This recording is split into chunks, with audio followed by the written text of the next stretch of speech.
Hey, what's going on, guys? Rome Gaming here, back into the video. Today's episode, we're going to quickly cover the Holy Paladin and the changes in the War Within pre-patch. It's going to be just a small little guide here.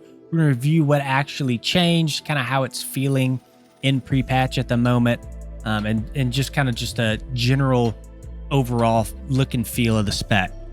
All right, so the biggest changes that we've had so far is the removal of Glimmer. So we can go here and type in Glimmer.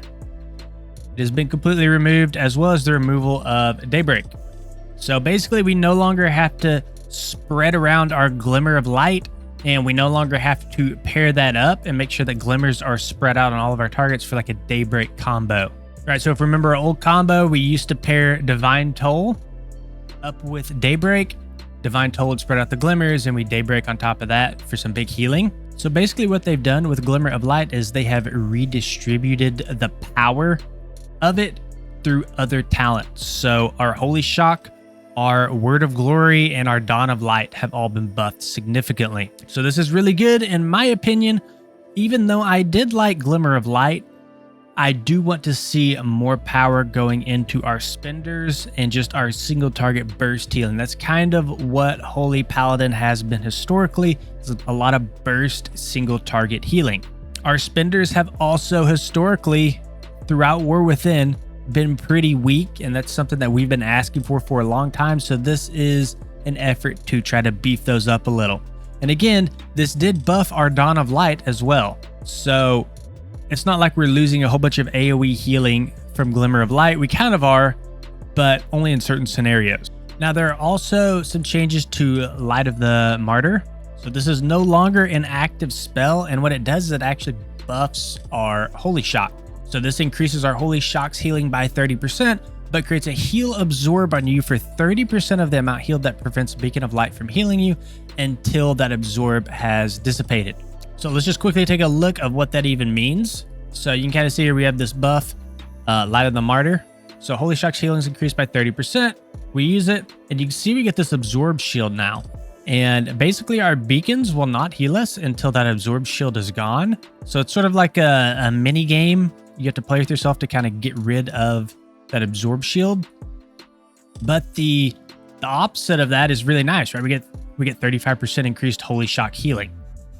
So that is the direction that Blizzard decided to go with Holy Pally. We'll see how that pans out. Then we also have a couple other changes. We have Bestow Light, that is no longer an active ability as long as Divine Favor, which is no longer an active ability. So Bestow Light is just going to kind of buff Light of the Martyr a little bit more. It's going to reduce that health threshold. It's also going to give us a little bit more Holy Shock healing as well. And then Divine Favor is really cool. It's no longer an active. Instead, this is just going to cast automatically on our Holy Prism or Barrier of Faith. So the whole idea behind these changes is kind of reduce the button bloat of Holy Paladin. So that's really good. Reduce button bloat and increase the power of what we do have. It's something that we've been asking for a very long time.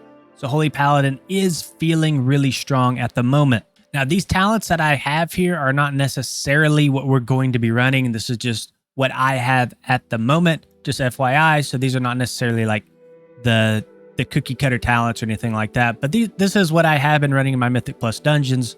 So, feel free to test them out. I do feel that this talent set does feel really nice at the moment. Now, we are also running Awakening at the moment. And basically this means after you spend X amount of Holy Power, you're going to activate your Awakening at 12 stacks. Awakening activates, and that's just your wings basically. And you get that for 12 seconds. So what this means for us is we're going to be using a lot of Holy Power generators. So like Judgment, we're going to be using a whole bunch of Crusader Strikes, and our healing rotation is not going to have much casted spells in it at all. It's mainly just going to be coming from generate and spend as many Holy Power points as you possibly can, right? Because we want the most uptime on Awakening that we possibly can. So this will be a very high APM playstyle. And then one other thing that I did forget to cover earlier is that we are using Beacon of Virtue. At least that's what I'm running right now. It feels insanely good when you have strong spenders because you're able to quickly top off your entire party. I will say when this is on cooldown, you do feel a little bit vulnerable, but that all comes with like rotating your cooldowns efficiently. Okay, so now for our typical rotation. This is not, again, not necessarily set in stone. This is just kind of how I play Holy Paladin. But what you want to do is you want to efficiently be generating holy power and spending holy power. So what I do personally, this doesn't mean this is the perfect thing to do, but I have a macro that puts my Judgment, Consecration, and Crusader Strike all into one button. You don't have to use that. It's definitely not the best way to do things, but it does help me simplify the button bloat on Holy Paladin. So what I like to do is I come in here and all my damage outside of my Shield of Righteous is funneled into my Q. So I can Judgment, Crusader Strike, and then I can go into a Consecration. So right there, right off the bat, I have 3 holy power that I can spend on other things, right? So I can go into a Word of Glory, or I can continue generating with Holy Shocks. So between this button and my Holy Shocks that are on a super short cooldown, right? 8.1 second recharge time. There's 2 charges. You have so much holy power, to be honest, that you can't even hardly spend it all. I mean, there's almost no downtime in playing Holy Paladin if you never played it before. So for the most part, your general rotation consists of generators right here, and then a spender, which is going to be Word of Glory or Light of Dawn. Now, of course, if you do find yourself in a scenario where you are not having to do any sort of healing, you can spend that on Shield of the Righteous. And if you're not familiar with Shield of the Righteous, it does give us this nice little buff here. Every 5 shields that you send out, your next Word of Glory and Light of Dawn costs no holy power. And then Strength of Conviction.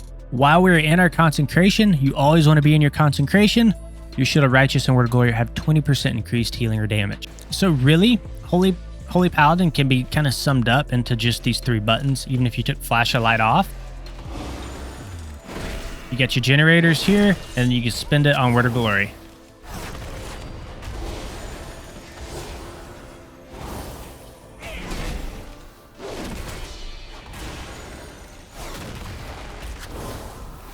And almost your entire rotation can just kind of come from this one button, or these 3 buttons here, which is pretty crazy.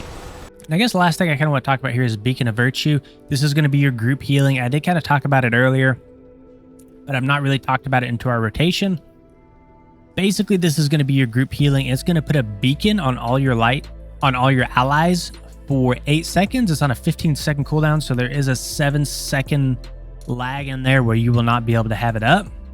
So basically what this is going to do is going to disperse 25% of the healing that you do on a target to those other beacons. So I personally like to pair this up with a strong Word of Glory or something like that, a strong single target heal. You could also pair this up with a strong Holy Light. So when you need emergency healing to your group, you do want to pair a cooldown with a Beacon of Virtue. And it's going to disperse that healing over the entire group. And it's going to do a big chunk of healing, and it's going to top off your entire group.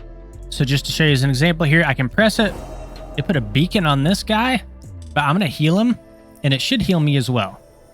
So you can see here, I got healed as well for 25% of that amount. Although the buff went away, so it didn't the second time. But a very strong button to press, very fun button to press, and you can do a lot of cool combos around it as well. So I guess overall for Holy Paladin, how's it feeling right now? It feels great.